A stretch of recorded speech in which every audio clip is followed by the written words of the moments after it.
और जिस तरह हादसात भी तो होते हैं, तो ये लोग उसमें भी है, जिस तरह आपने कहा कि इज्तिमाई तौर पर भी ये हमें जरूरत है तौबा की, और जो लोग इसमें इस तरह से चले गए उनका ये नहीं कि वो सिर्फ उन्हीं के अमाल की, बहसीत पूरी कौम हमें इस पर रुजू करने की जरूरत है। काशिफुद्दीन साहब, 50 करोड़ रुपए का ऐलान किया गया है केपी गवर्नमेंट की तरफ से, जबकि अभी मैं उमर से जो बात कर रहा था, मैंने हिसाब लगाया तो 53 अरब रुपया बनता है जो सिर्फ वर्ल्ड बैंक की तरफ से मिला था इसी तरह की सूरत हाल से बचने के लिए।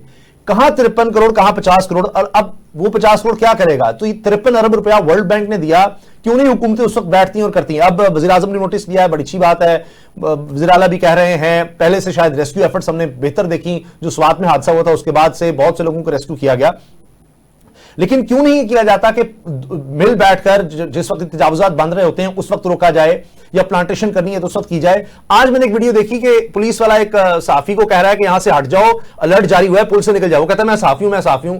तो ये हमारा मजमूई तौर पर कौम का भी मसला है कि अच्छा दुकान है, आगे ले आए, कब्जे की जगह बना लो, किसी को दे दिला दो, गवर्नमेंट भी उसमें मुलव्वस होती है, ऐसा नहीं है, उनका भी कसूर होता है। तो हम सब इसमें कसूरवार नजर आते हैं। काशिफ साहब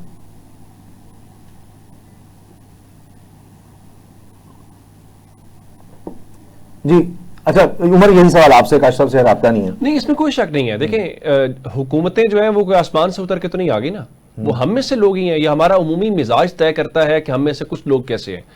हमारे यहाँ सच्ची बात यह है कि आपने दुरुस्त कहा, मैं अगर टू दी पॉइंट बात करूं ना, हम जुगाड़ प्रोग्राम के ऊपर रहते हैं। यानी मिसाल के तौर के ऊपर किसी सूबे में अगर इस बार सैलाब नहीं है तो ये चले, अल्लाह ताला का हमारे ऊपर एक करम एहसान है कि हम कहीं उस नुकसान से बच गए, लेकिन वहां ढंडोरा पीटा जा रहा होगा जैसे हमने कोई बड़ी कामयाबी हासिल कर ली है। कल को जब उनकी तरफ होगा तब भी ये तमाशा होगा। कोई मैनेजमेंट नहीं है, कोई लॉन्ग टर्म पॉलिसी नहीं है, कोई कुछ नहीं है। रावलपिंडी इस्लामाबाद में हमने देखा, वो तो चले मैदानी इलाके हैं। मैं आपको एक बात बताता हूं, चले आप इनकी बात कर रहे हैं, आप मुझे बताएं कि लाहौर के नालों को लेके आप दीगर शहरों में चले जाएं, आपने उसके बाद कहीं देखा कोई ऐसी सूरत हाल में नजर आए कि गवर्नमेंट ने उससे सबक सीख के बाकी जगहों पर उसको इंप्लीमेंट किया हो?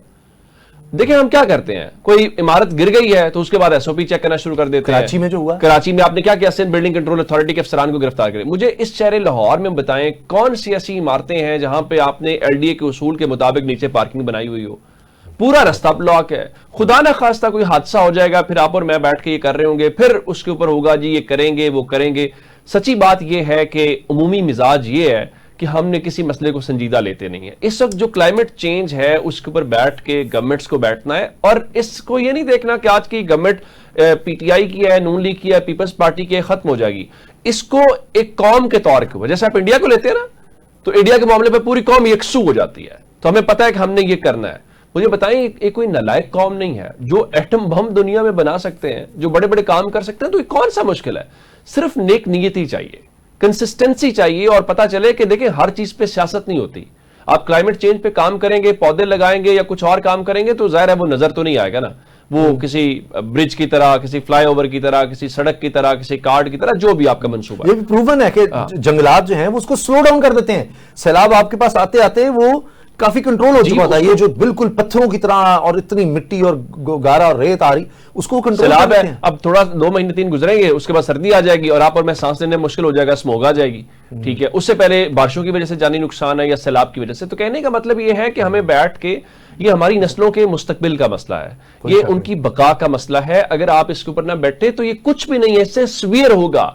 मैं चंद दिन पहले इंडिया की एक फुटेज देख रहा था जहां पे उनके यहां भी क्लाउड ब्रस्ट हुआ और उनका वो जो हिली एरिया था वो पूरे गांव को यूं बहा के ले गया। मुझे सुनता था 3-3 मंजिला इमारतें कैसे चली गई हैं, और गाड़ियां और शख्स, लोग कैसे तिनके की तरह उसमें जाते हुए दिखाई दे रहे थे।